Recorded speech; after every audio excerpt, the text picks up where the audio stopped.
It's Lacey, the Catholic Icing Lady, and today I want to share with you my very favorite Lenten resource for kids, and that's my Stations of the Cross eggs. I made them about 8 years ago. We keep them in the attic and we get them out and we use them every year. The thing is, sometimes there are so many resources on Catholic Icing that some of them get lost in the shuffle. But I want you to know this is an amazing resource. Let's don't get it lost in the shuffle. Make these eggs and use them with your kids. Let me show them to you right now.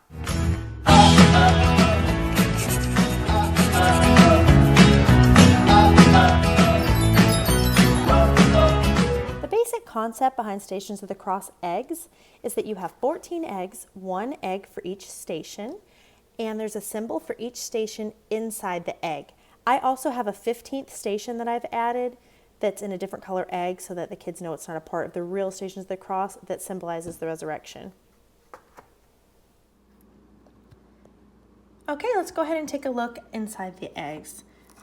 To start off with, I had gotten a set of wooden hearts from the craft store, and I painted them red, and on each one I wrote the number and the station, and then on the other side I had stickers of the Stations of the Cross to just have a little depiction of it there for the kids.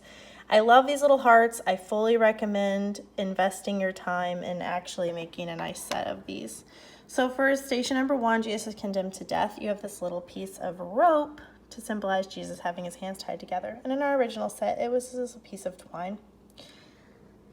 Station number 2, Jesus carries his cross. I just made this little simple cross out of popsicle sticks.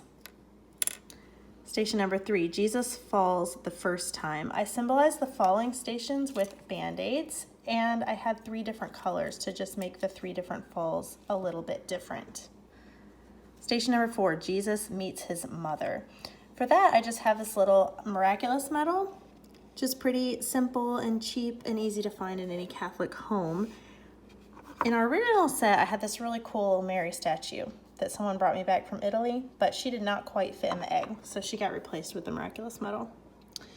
Number 5, Simon helps Jesus carry his cross. So here we have a helping hand, and I have a little hand button. But in my original set, I had cut out a construction paper hand, which actually has held up for years. I wrote the words helping hand on it. Number 6, Veronica wipes the face of Jesus. This is just a little piece of scrap fabric, and I drew Jesus' face on there with an ink pen. And the kids just absolutely love this little stuff and anything they can touch. Number 7, Jesus falls a second time. We've got a blue Band-Aid. Number 8, Jesus meets the women of Jerusalem. So when he meets the women and children of Jerusalem, they're crying and weeping for him, and this is a tissue for their tears. Number 9, Jesus falls a third time. At some point, we had lost the third colorful Band-Aid, so it got replaced with a boring Band-Aid. Number 10, Jesus is stripped of his garments. Now, this is one of the cuter ones. This is maybe my favorite one. This is just a little piece of felt that I folded in half and cut out, kind of shaped like a garment, and tied a little piece of embroidery string around. And I absolutely love it. The kids love it. It really looks like his little garments. In the original set, I just had a piece of square red felt. Jesus is nailed to the cross, number 11. So I have these little tiny nails. I had these really cool flat nails. They're concrete nails. They really look like Jesus nails, but they did not fit in the eggs. Number 12, Jesus dies on the cross. This is a very simple little crucifix that you make those little plastic rosaries out of. But in my original set, I also had just these sticks tied together with a string. If you had any broken rosaries, that would be a perfect use for the crucifix. Number 13, now, at some point along the line, we lost the heart for number 13. So this is one that I made hastily out of some piece of wood that looks like I cut, shaped like a heart, and drew with marker instead of painting it. So I obviously needed a quick replacement. Jesus' body is taken off the cross. So we just have the picture here of the Pieta, like it folds up and fits in the egg. Number 14, Jesus is laid in the tomb. So it's got a rock for sealing the tomb.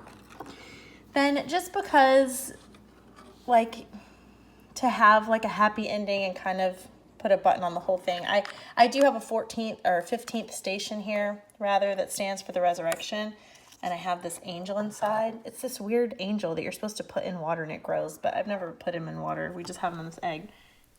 So the very last thing that you would ever want to do is to take everything out of the eggs like this and let your kids have it all out at one time. That's a huge disaster and you'll lose the pieces. I only took them all out so I could make the video. I certainly don't mind children using this resource on their own, but obviously I put a lot of time and effort into building it, so I don't want them to destroy it. So they have to know how they may use it.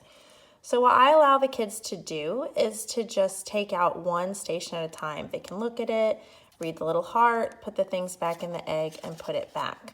Now, sometimes I take these to homeschool co-ops or things when I've been teaching preschool, and I present them to the entire class. And what I do then is I will take out a station, and I'll tell them station number 1, and then I take it out, and I'll read the heart to them.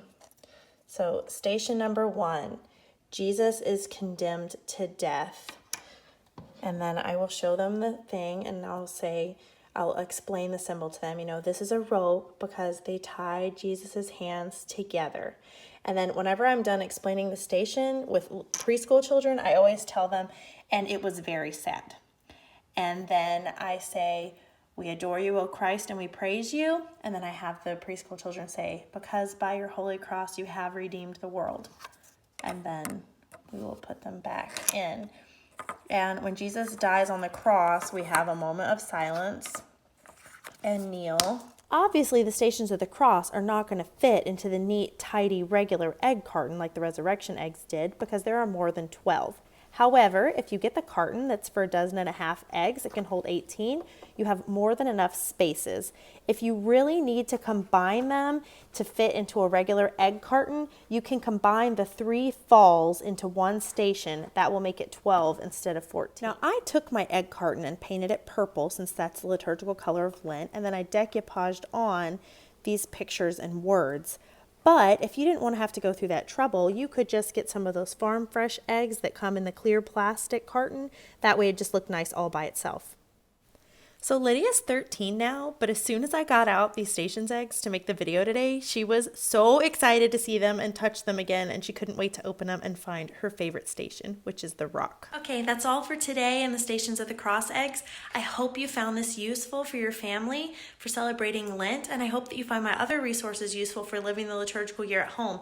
If you do, go ahead and click the subscribe button below for me so you can see my videos in the future. I really appreciate it. And until I see you next time, walk the narrow path.